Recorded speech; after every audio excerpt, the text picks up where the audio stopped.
Hi, everyone. I'm Steve Adubato. We have him back. He's Carlos Rodriguez, President and CEO of the Community Food Bank of New Jersey. Good to see you. Good to see you, Steve. So again, we'll put up the website of the Community Food Bank. We've been doing a whole range of programming, trying to create greater public awareness around food insecurity, hunger-related issues. But the first thing I want to talk about is there's a study that the Community Food Bank was involved in together with the Robert Wood Johnson Foundation around hunger. Talk about it. So it's a study to really look at as we emerge from this pandemic and put our arms around this new reality. What is it going to take to really end hunger in New Jersey, and what does it look like? And the study does a great job of, first of all, bringing amazing thought partners around the table to bring this together. That was in and of itself an amazing effort. And I think second, really identify some unique aspects of how the problem exists of food insecurity and some ways to really coordinate and solve for it. Because as you've heard me say, Steve, hunger is something that has a solution. And I just think we have to figure out and commit to how to get there. The baby formula shortage, tie it to the initiative of the efforts of your organization and why it's tied to the larger hunger, food insecurity issue. So baby formula shortage or any food shortage really has a disproportionate impact on folks that are already struggling to put food on the table. And in this case, to feed infants. And baby formula is not something that we see a lot of as a food bank. It's not something that's actively donated in any large quantities, or at least in any quantities that are needed.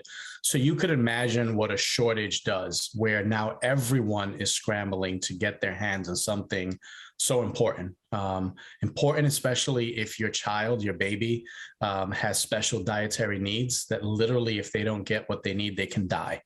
And then, of course, to just be able to feed and nourish a child out of infancy, it's so important.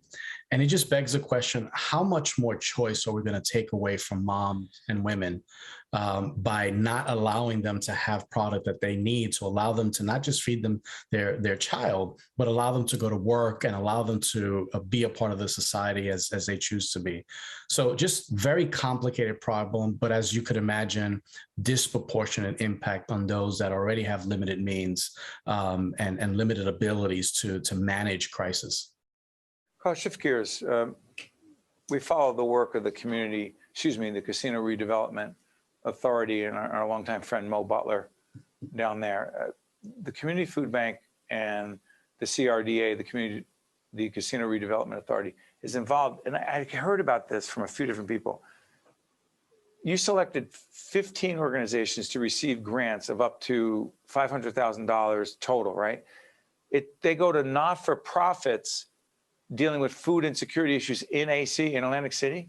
That's correct. I mean, let's talk about a success story and an example. It'd be nice to have one of those. Go ahead. It's a great success story. It's really collaboration at its best. And so CRDA and the Community Food Bank of New Jersey partnered to first respond to the pandemic, taking over Bader Field with many partners to distribute food at the height of the crisis.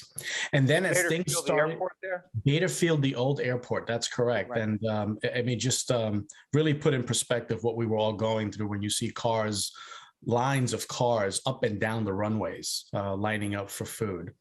Well, we knew that wasn't going to go away overnight, and that we also needed to transition that back into our network of pantries and soup kitchens for everyone that needed. And we're talking about 20% of the food in Atlantic City at one point was going out through large distributions. So the focus was, how do we make and help our pantries and our network feeding programs become more resilient and be able to absorb whatever's left of that tremendous growth? And that's what this investment did. Gave them the opportunity to expand their operations and also convert their operations so that they're not just giving out bags of food or boxes of food, but there's a greater focus on doing that in what we call a healthy client choice style, where family— Say it again, a healthy client choice. And that means you walk in and you get to pick for the foods that are right for your family, with nutritional nudges built into the selection process of that food. And it's just a great model. None of it could have happened without the support and partnership of CRDA. And of course, the tremendous network that we partner with to distribute food every day in Atlantic City and throughout the state. Go from Atlantic City all the way up north to Garfield. Important things happening there, Carlos. Talk about it. And in Garfield, another amazing example of collaboration. There was a community that's, again, long lines, a small feeding program had to sunset. And there was a need to address the high numbers of food insecurity that were there before the pandemic and became exacerbated since. And so we looked for food distribution partners. And on the way to that, we developed a collaboration called the Unity Initiative, along with Bergen Cap and a couple of other organizations, where the end of it is we want to have all the services that family needs to address their health issues, their mental health issues, and their food needs. And again, the idea is to develop and deploy a healthy client choice type pantry that immediately connects families to and from some of the other services that will be available in that campus. And it really is a springboard to what the report says should be happening. The report says you're talking about the Robert Wood Johnson. Yes, sir. The Robert Wood Johnson report. These are examples of collaborating and leveraging resources and really helping them land with the neighbor, the client, how they are, where they are. Because here's the point of the report in part. You need multiple services and multiple solutions to come together to make the person whole. You can't address a health issue without food. You can't address food needs without health issues if they both exist.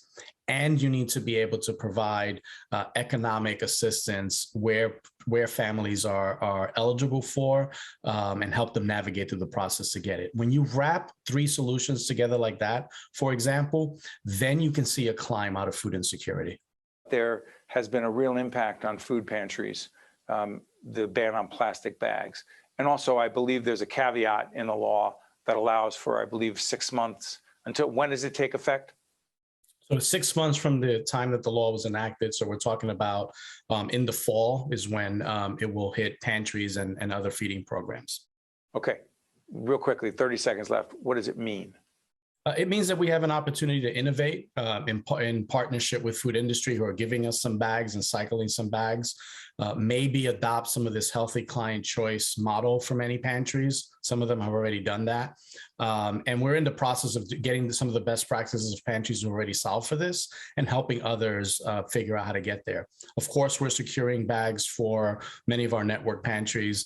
And actually, New Jersey actually set aside for purchasing some bags and giving them to them as well. You know, Carlos, you know I'm a student of leadership, and this isn't me who says, it's anyone who understands leadership. Every problem and challenge is ultimately for great leaders an opportunity to pivot and adapt, and that's exactly what you're doing at the Food Bank. Thank you, Carlos. Thank you, Steve. We appreciate it. Stay with us. We'll be right back. One-on-One with Steve Adubato has been a production of the Caucus Educational Corporation. Funding has been provided by Bank of America, Veolia, the Port Authority of New York and New Jersey, MD Advantage Insurance Company, Choose New Jersey, the Robert Wood Johnson Foundation, Summit Health, the Healthcare Foundation of New Jersey, and by Delta Dental of New Jersey. Promotional support provided by the New Jersey Business and Industry Association, and by bestofnj.com. Choosing a new family doctor can be confusing. Check with your health insurer to see which physicians near you participate with your plan. Find out which hospitals the doctor uses and who covers when the doctor is away. And remember to schedule an appointment with your new doctor in advance to fill out any paperwork without the added stress of being sick.